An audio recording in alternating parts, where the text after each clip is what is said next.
Hello everyone, welcome back to my channel. আজকে আমি আপনাদের সাথে আমার পছন্দের ম্যাকরেল মাছের একটা মজাদার রেসিপি শেয়ার করব। এই মাছটা খেতে খুবই সুস্বাদু, আর এই ম্যাকরেল মাছের স্বাদ অনেকটাই লোনা ইলিশের স্বাদের মতো। এটা একটা সামুদ্রিক মাছ, তবে এ মাছের অনেক পুষ্টিগত গুণাগুণও রয়েছে। তো চলুন দেখে নেই কিভাবে খুব সহজে ম্যাকরেল মাছ ভুনা করে নিতে পারবেন। ছোট থেকে মাঝারির মধ্যে যে স্ট্যান্ডার্ড সাইজের মাছগুলো বাজারে পাওয়া যায়, তার মধ্যেই আমি একটা এনেছি। সেই আস্ত মাছটাকে কেটে নিয়ে তার মধ্যে এই কয় পিস দিয়ে আমি আজকে রান্নাটা করব। আমি একটু মোটা করে কেটেছি, আপনারা চাইলে আরেকটু চিকন করে কেটে নিতে পারেন। মাছগুলোকে মশলা মাখিয়ে ভেজে নিতে হবে, আর এই জন্য প্রথমেই দিয়ে দিচ্ছি লবণ, তারপর দিয়ে দিচ্ছি কালো গোলমরিচের গুঁড়া, সামান্য পরিমাণে শুকনো মরিচের গুঁড়ো দিয়ে দিচ্ছি, তারপরে হলুদের গুঁড়া দিয়ে দিচ্ছি। এবার মশলাগুলোকে খুব ভালোভাবে মাছের সাথে মাখিয়ে নিতে হবে। এবার একটা প্যানে 1 টেবিল চামচের মতো তেল দিয়ে দিচ্ছি। তেল গরম হয়ে আসলে এক এক করে মাছগুলোকে দিয়ে দিচ্ছি।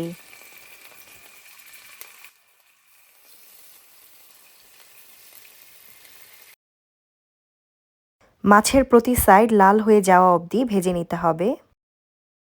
আমি প্রায় 15 থেকে 20 মিনিটের মতো মাছগুলোকে ভেজে নিয়েছি, আর এবার এক এক করে উঠিয়ে নেব।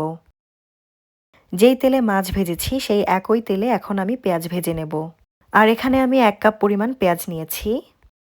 পেঁয়াজগুলোকে 7-8 মিনিটের মতো প্রায় গাঢ় বাদামি করে ভেজে নেব।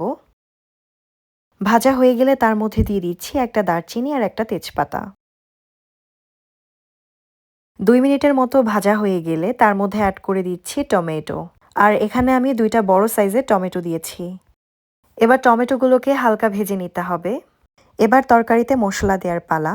প্রথমেই দিয়ে দিচ্ছি 1 চা চামচের মতো হলুদ, 1 চা চামচ কারি পাউডার, মরিচের গুঁড়া 1 চা চামচ, তবে ঝাল আপনাদের স্বাদ মতো কম বেশি করতে পারেন। ধনিয়ার গুঁড়া 1 চা চামচ, জিরার গুঁড়া 1 চা চামচ, আর দিয়ে দিচ্ছি স্বাদমতো লবণ। যেহেতু সামুদ্রিক মাছ খেতে কিছুটা নোনতা লাগে, সেজন্য লবণ একবারে অ্যাড না করে দুবারে অ্যাড করাই উত্তম। এবার সবগুলো মশলাকে একটু ভালোভাবে নেড়েচেড়ে দিয়ে তারপর পানি অ্যাড করে দিতে হবে। পানি সামান্য পরিমাণে অ্যাড করতে হবে, খুব বেশি অ্যাড করা যাবে না। আর পানি দেওয়ার কারণ হচ্ছে যাতে মশলাগুলো পুড়ে না যায়। একটু কষানোর জন্য এবার ঢেকে দিতে হবে। 7-8 মিনিট পর ঢাকনা উঠিয়ে নেড়ে দিতে হবে যাতে নিচে লেগে না যায়। তরকারির পানি যখন একদম শুকিয়ে ঘন হয়ে আসবে, তখন অ্যাড করে দিতে হবে পানি। এবার ঢাকনা দিয়ে ঢেকে 10 মিনিটের মতো জাল করতে হবে। 10 মিনিট পর যখন এরকম পানি বলক আসবে, অর্থাৎ পানি ফুটতে থাকবে, এই পর্যায়ে দিয়ে দিতে হবে মাছ। এবার মাছটাকে তরকারির সাথে রান্না হওয়ার জন্য ঢেকে দিতে হবে। এই পর্যায়ে চুলার হিট একদম হাইয়ে থাকবে। এতে করে মাছের ঝোলটা খুব সুন্দরভাবে জাল হবে। মাছগুলোকে উল্টে দিতে হবে অপর সাইডটাও সমানভাবে রান্না হওয়ার জন্য। পুনরায় জাল হওয়ার জন্য ঢেকে দিচ্ছি। 10 মিনিট পর ঢাকনা উঠিয়ে নেড়ে দিতে হবে।